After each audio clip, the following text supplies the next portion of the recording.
بسم اللہ الرحمن الرحیم۔ السلام علیکم ورحمۃ اللہ وبرکاتہ۔ تمام سننے اور دیکھنے والوں کو میرا سلام۔ آج کے دن 9 اور 10 محرم الحرام کے دن جو بھی شخص یہ وظیفہ کر لے گا وہ کبھی بھی کسی کی محتاجی کا شکار نہیں ہوگا، خواہ وہ رزق کا معاملہ ہو، دولت کا معاملہ ہو، کسی بھی معاملے میں وہ محتاج نہیں ہوگا کسی کا۔ اللہ تعالیٰ اسے محتاج نہیں کرے گا کسی کا، عزت اس کی بے پناہ ہوگی، رزق بے تحاشا ہوگا، اور اگر کسی بیماری کا شکار ہے تو اللہ تعالیٰ شفا دے گا۔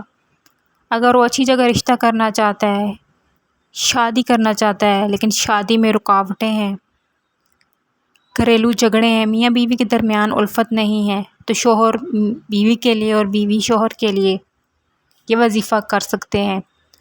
اگر والدین اولاد کی وجہ سے پریشان ہے، نافرمان اولاد ہے، یا جو شخص بے اولاد ہے، اولاد چاہتا ہے، یا جن کی اولاد ہے وہ نافرمان ہے، یا جو لوگ اولاد نرینہ چاہتے ہیں وہ بھی یہ وظیفہ کر سکتے ہیں۔ بہت سارے لوگ، ہر کسی کی اپنی اپنی پریشانی ہے، اپنی اپنی حاجات ہیں، خواہ آپ کی کوئی سی بھی حاجات ہے جو آپ کو لگتا ہے کہ یہ ناممکن ہے، آپ اس کے لیے یہ وظیفہ کر کے اللہ تعالیٰ سے مانگیں۔ اللہ تعالیٰ آپ کو کبھی بھی خالی ہاتھ نہیں لوٹائے گا، کیونکہ یہ مہینہ بڑی برکت اور حرمت والا مہینہ ہے، اور یہ جو دن ہے، آج کا دن اور کل کا دن، یہ بہت ہی زیادہ فضیلت اور برکت والے دن ہیں۔ اللہ تعالیٰ سے مانگ لو، خدا را کچھ ٹائم نکال لو، کچھ منٹ نکال لو، مختصر سے وظائف ہیں یہ، کچھ منٹ نکال لو اور اپنی بدقسمتی کو خوش قسمتی میں بدل لو، اپنی تقدیروں کو بدل لو۔ یہ آپ اپنی من پسند نوکری، من پسند شادی، اور یہ آپ وظیفہ اپنا ذاتی گھر کے لیے بھی کر سکتے ہو۔ بہت سارے لوگ ہیں، آمدنی اتنے وسائل نہیں ہیں، اخراجات بہت ہے، یہ اس کے لیے بھی کر سکتے ہیں۔ خواہ آپ کی کوئی سی بھی پریشانی ہے، مشکلات ہیں، آپ اس کے لیے یہ وظیفہ کر سکتے ہیں۔ نیت ہر جائز مقصد کے لیے آپ یہ وظیفہ کر سکتے ہیں، جائز حاجت کے لیے۔ سب سے پہلے تو آپ نے 5 وقت کی نماز کی پابندی کرنی ہے، خواہ کچھ بھی ہو جائے نماز قضا نہ ہو پائے، اور چلتے پھرتے استغفر اللہ کا ورد اپنی زبان پہ جاری رکھنا ہے۔ اگر اتنا نہیں پڑھ سکتے تو 70 مرتبہ روزانہ ضرور پڑھ لیا کرو استغفر اللہ، چلتے پھرتے پڑھ لو، ذرا بھی ٹائم نہیں لگتا اس میں۔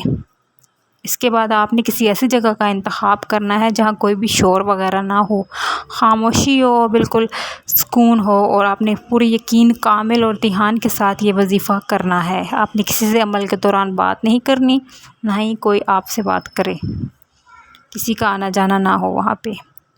باوضو آپ مصلی پہ بیٹھ جائیں، نماز کے بعد بھی کر سکتے ہیں یا پھر کسی بھی ٹائم آپ کر سکتے ہیں، کسی چیز کی پابندی نہیں ہے۔ سب سے پہلے آپ نے بسم اللہ الرحمن الرحیم پڑھتے ہی ساتھ ہی آپ نے اپنے مقصد کی جو ہے وہ نیت کر لینی ہے۔ جس مقصد کے لیے آپ یہ وظیفہ کر رہے ہو اس کی نیت کر لینی ہے۔ نیت کرنے کے بعد آپ نے سب سے پہلے درود ابراہیمی پڑھ لینا ہے، 7 مرتبہ آپ نے درود ابراہیمی پڑھ لینا ہے، حضور پاک صلی اللہ علیہ وآلہ وسلم کی ذات مبارکہ کو پیش کر دینا ہے۔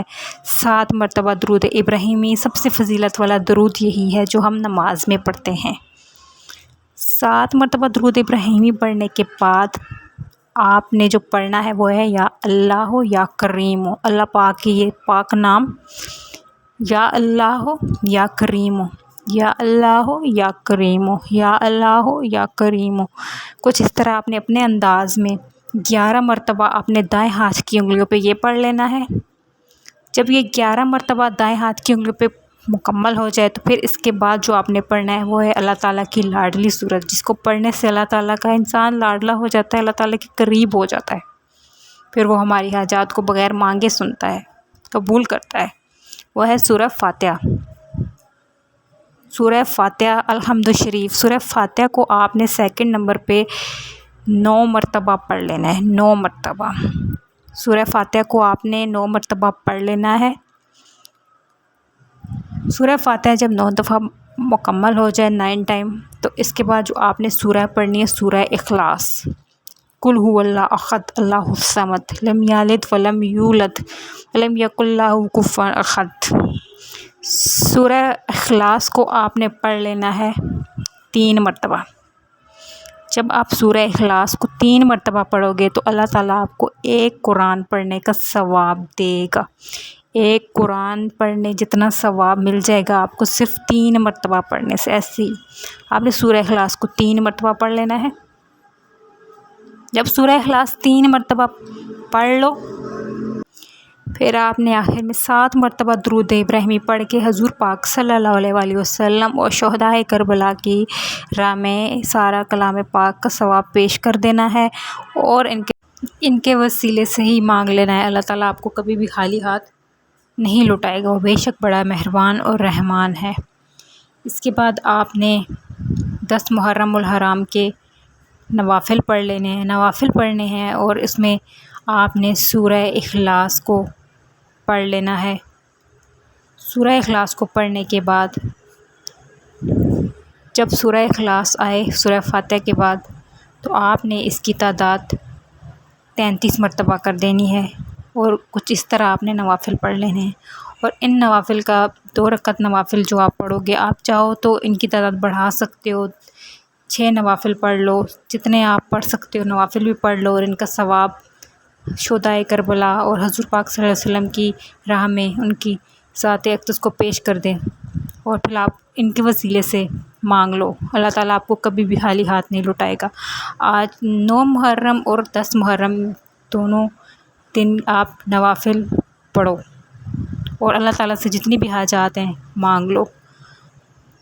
آخر میں پانی پہ دم کر لو، اور وہ جو بیمار ہے، اس گھر میں کوئی بیمار ہے تو اس کو پلا دو، تو اللہ تعالیٰ سے شفائے کاملہ عطا فرمائے گا۔